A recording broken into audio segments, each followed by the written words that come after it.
जुल्फ अगर खुल के बिखर जाए, छू लेने दो नाजुक होठों को, कुछ मोहब्बत के सुहाने दिन जवानी। दोस्तों, आज भी जब हम ये गाने सुनते हैं तो हमें राजकुमार साहब की याद आ जाती है। इस तरह जीते हैं ये लोग, बता दो। राजकुमार हिंदी फिल्मों के ऐसे कलाकार थे जिन्होंने बॉलीवुड को बेहतरीन फिल्में दी और मोहम्मद रफ़ी के साथ उनकी जोड़ी खूब जमी। ये दुनिया,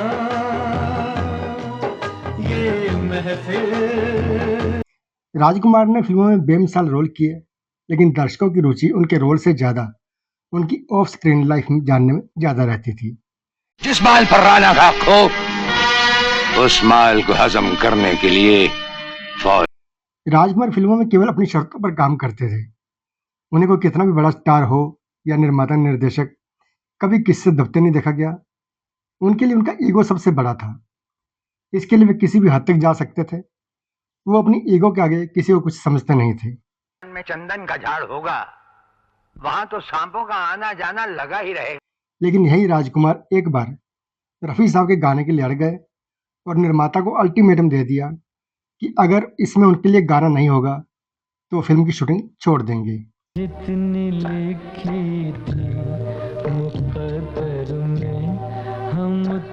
ये कौन सी फिल्म की बात है और राजकुमार क्यों चाहते थे कि फिल्म में रफ़ी साहब भी गाएं, मैं आज के वीडियो में आपको यही बताने वाला हूँ। दोस्तों, ये बात है साल 1959 की। निर्देशक और स्क्रिप्ट राइटर नरेश सहगल उजला टाइटल से फिल्म बना रहे थे और इस रोमांटिक क्राइम मूवी में तब के उभरते हुए स्टार शम्मी कपूर, सदाबहार अभिनेत्री माला सिन्हा, कैरेक्टर आर्टिस्ट लीला चिटनिस और कॉमिक रोल में टुनटुन की अहम भूमिका थी। इसकी खास बात यह थी कि इस फिल्म में राजकुमार जी भी अपने करियर में पहली बार नेगेटिव रोल में दिखे थे। जाने कैसा है ये जहां फिल्म का संगीत तब के सुपरस्टार म्यूजिक कंपोजर जो जोड़ी थी वह शंकर जयकिशन दे रहे थे, जो कि गीत शैलेंद्र और हसरत जयपुरी की सुपरहिट जोड़ी ने लिखे थे। इस ब्लैक एंड व्हाइट फिल्म में मन्नाडे और लता मंगेशकर जी लीड सिंगर थे, जिन्होंने बहुत कमाल के गीत गाए। इनके दो ड्यूट लता जी और मन्नाडे की आवाज में थे, जिसमें से यह गाना तो आज भी बड़े शौक से सुना जाता है। झूमता मौसम मस्त महीना, चांद सी गोरी एक हसीना। इसे हसरत जयपुरी साहब ने लिखा था और दूसरा ड्यूट भी इन दोनों सिंगर्स की आवाज में था। छम छम लसनो छम छम हसनो छम छम। इसे भी हसरत साहब ने लिखा था। हसरत साहब के दो और गाने सुपरहिट हुए, जिन्हें लता जी ने गाया था। तेरा जलवा जिसने देखा वो तेरा हो गया, मैं हो। दोस्तों, इन गानों के अलावा उजाला में 4 और गाने थे, जिन्हें शैलेंद्र जी ने लिखा था। इनमें से 2 गानों को फिल्म में हीरो शम्मी कपूर जी के लिए मन्नाडे ने आवाज दी और उजाला में शैलेंद्र साहब का एक मेल फीमेल ड्यूट भी था, जिसे लता जी ने मुकेश जी के साथ सुरों में सजाया था। फिल्म की स्टोरी और निर्देशक के फैसले के मुताबिक फिल्म में यही 6 गाने थे। इस फिल्म में हीरो बने शम्मी कपूर पहली बार विलन का रोल कर रहे राजकुमार जी के बहकाने पर अपराध की दुनिया में कूद जाते हैं और फिल्म के मैसेज के मुताबिक आखिर में सच्चाई और ईमानदारी की जीत होती है। लोग डरने लगे अब किसी को। निर्देशक नरेश सहगल जी ने स्टोरी के मुताबिक इसमें राजकुमार जी के लिए कोई गाना नहीं रखा था, लेकिन अगर फिल्म में राजकुमार हो और कोई बवाल ना हो, यह कैसे मुमकिन है।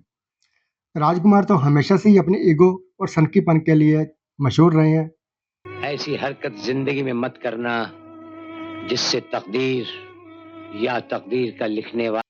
जहां तक फिल्मों में डायलॉग बाजी की बात है तो राजकुमार को दर्शक आज भी याद करते हैं। इतना ही नहीं, अगर फिल्म में उनके जूते भी दिख जाते थे तो दर्शक समझ जाते थे कि राजकुमार की एंट्री हो रही है और वो तालियों से सिनेमा हॉल को गुंजा देते थे। उन्हें अपनी हैसियत का पता था, इसलिए बहुत बेबाक और मुंह फट थे। जो भी दिल में आता था बोल देते थे, सामने वाला बस दिल मिलाकर रह जाता था। बाहर जाइए और फिर हमारी इजाजत लेकर अंदर आइए। दरअसल राजकुमार पुलिस इंस्पेक्टर की नौकरी छोड़कर फिल्मों में आए थे और एक पुलिस वाले का जैसा रौब और रुतबा होता है वह उनके जीवन में हमेशा कायम रहा। राजेश्वर जमीन पर रहकर भी आसमान में उड़ता है वीर सिंह। जब उजाला की आधी से ज्यादा शूटिंग हो चुकी थी तो किसी ने राजकुमार जी को बताया कि इस फिल्म में आपका कोई गाना ही नहीं है, यह तो आपका रोल छोटा करने वाली बात है।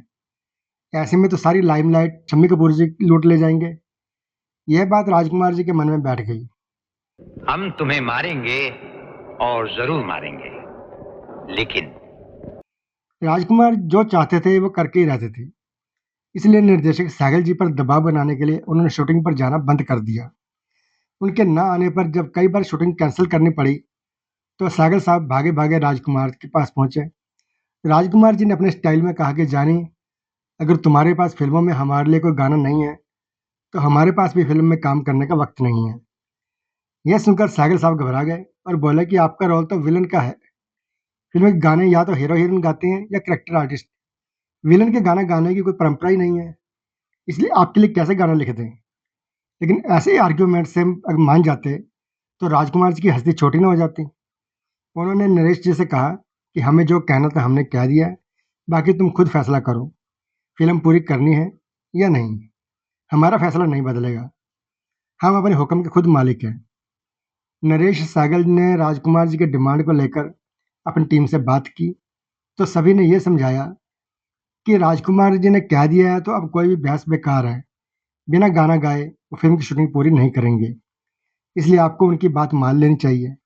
मगर समस्या यह थी कि अकेले विलन के लिए कोई गीत नहीं बन सकता था, इसलिए फिल्म में शम्मी जी के साथ उनके गाने की गुंजाइश निकाली गई।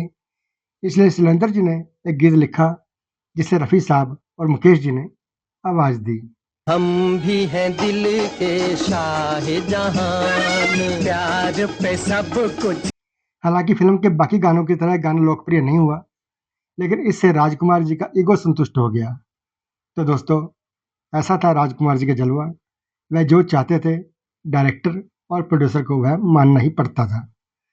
तो दोस्तों, ये था आज का वीडियो। अगर वीडियो पसंद आया हो तो लाइक कीजिए, शेयर कीजिए और ऐसे ही और वीडियो देखने के लिए हमारे चैनल को सब्सक्राइब जरूर करें। धन्यवाद।